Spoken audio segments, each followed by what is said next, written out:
Sheraton Hawaii Bowl on Christmas Eve. For the Warriors, it's a chance to beat the nation's most storied team.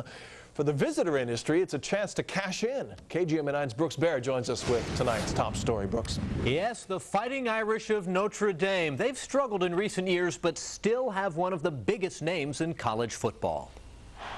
The last time Notre Dame came to Hawaii, the Fighting Irish won with a field goal in the closing seconds of the game. This is the actual game ball that went through the uprights when Notre Dame beat Hawaii in 1997. Paul Cunney's office is filled with Notre Dame memorabilia. Here's a picture of Lou Holtz and myself playing golf at Ballybunion. Cunney is a Honolulu attorney and Notre Dame nut who's delighted his beloved Irish are coming to town. I wish they had a better team, but I guess if they had a better team, they'd go to a better bowl. So we're kind of stuck with their record, and it's going to be exciting to see Notre Dame play. I'm really excited about the Sheraton Bowl getting Notre Dame here because it's really going to be a boost.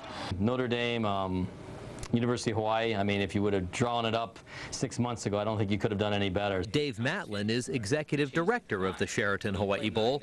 He's confident the hometown Warriors playing against the Fighting Irish will attract a big crowd. We've sold about 5,000 tickets in the last 24 hours since we announced it, which is a phenomenal pace. The best attendance ever at the Sheraton Hawaii Bowl, 40,600 and change.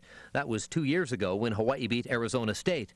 Matlin hopes to exceed that number this year, and he expects to surpass the bowl game's best ever TV rating, also from 2006. It will be watched by many more eyes than previous Sheraton Hawaii Bowls. John Monahan heads the Hawaii Visitors and Convention Bureau. He's happy because a couple thousand fans could follow Notre Dame to Hawaii, and many more will watch the game on TV. Certainly more people setting, wherever they are across the country, and in December we'll see Hawaii. So that can't hurt.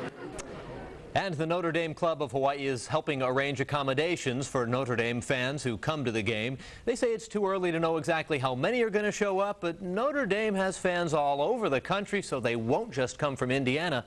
They'll come from all over, including right here in the islands where there are a lot of Irish fans. Brooks Baer, KGMB9 News. Now, how about the Christmas Eve Hawaii Bowl matching the Warriors and Notre Dame?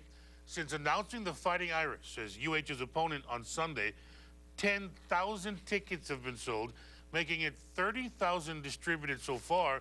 Also, over the last 2 days, tickets have been bought from 33 states, the District of Columbia, and 2 provinces in Canada. The Notre Dame team captains addressed the media in Indiana. They talked about everything from playing in paradise to how they'll have to contain Warriors receivers.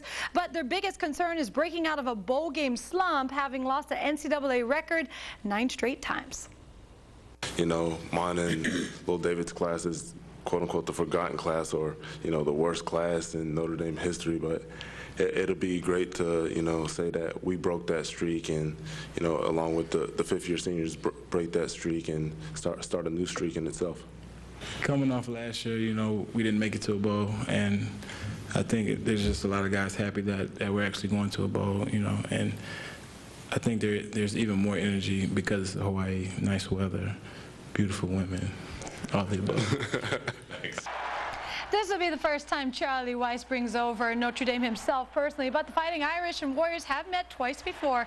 Notre Dame won both of those contests by an average of just 3.5 points. Again, that game is on Christmas Eve. I already got some calls, people trying to figure out the ticket situation. They don't want to be stuck in that Sugar Bowl situation on how that works out. We'll try and reach UH and get to you later this week. So they've heard about our beautiful women. Hopefully they stay out all night in Waikiki. They're all tired, and we'll take it from there. No problem. All right. Well, forget Santa Claus. The Fighting Irish are coming to town to take on the Warriors in the Sheraton Hawaii Bowl on December 24th.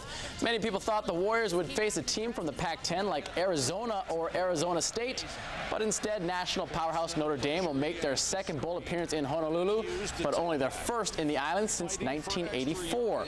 Warrior players like Michael Washington are excited about the matchup. I mean, it really didn't matter who he's going to play, though, but Notre Dame, just the name Notre Dame, it makes it all the excited and everything. So we just gonna rest up this week and get excited, look at film on Notre Dame, and just hope for the best.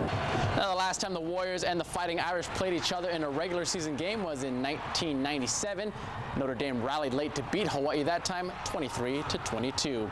UH will take off this week to rest up, and they'll return to the practice field next week as they gear up for their 6th bowl game in 7 years. First time in school history, Punahou can finally say they are state's best in football. This past weekend, the Buff and Blue dazzled the crowd with touchdown after touchdown, stopping defending state champion Lelehua from repeating in the biggest game of the year. Tonight, we honor the first of 2 players that helped his team to victory. This is the Division I KHON2 Athlete of the Week. KHON2 Athlete of the Week is brought to you by the Laborers and Union Contractors, proudly building Hawaii. He was at the helm of the best team in the state. Cayman Shutter led Punahou to its first ever Division I state football title this past weekend with a huge win over Lelehua. We did a good job offensively, fighting through injuries throughout the most of the year, and then finally got it clicking at the end, and obviously paid off. And the most important 3 games of the year, we really were firing on offense. Shutter quickly set the stage, completing 24 of his 41 pass attempts for 400 yards and 2 passing touchdowns. He also ran one in himself. But Shutter knows his supporting cast is one of the best in the state as well. Names like Te'o, Hilliard, Toma, and Silverstein, to name a few. Galen, Arcao, and Kimo, all these guys to throw to, has really made my job easy.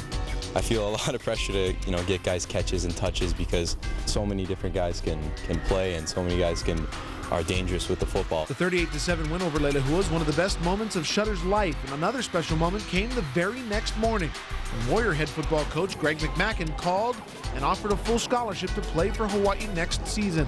Because college is not just only 4 years football. It has a lot to do with the rest of your life. So I knew that, and I really wanted to stay home because Hawaii is really special to me.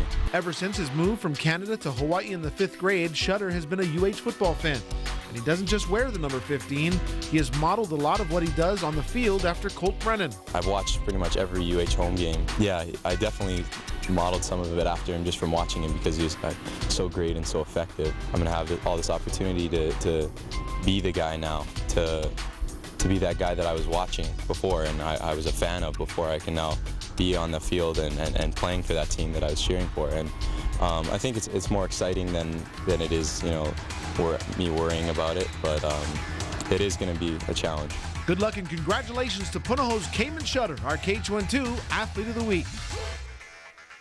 All right, with all the talk of Notre Dame in recent days coming to the Hawaii Bowl on Christmas Eve, why not continue the talk? Today, the College Football Hall of Fame class of 2008 was announced. On the list, players like Troy Aikman from UCLA, Jay Novacek from Wyoming, Thurman Thomas from Oklahoma State, former Ohio State coach John Cooper, and Lou Holtz, former longtime Notre Dame head coach who took the Golden Domers to their last national championship in 1988. 15 total members for 2008.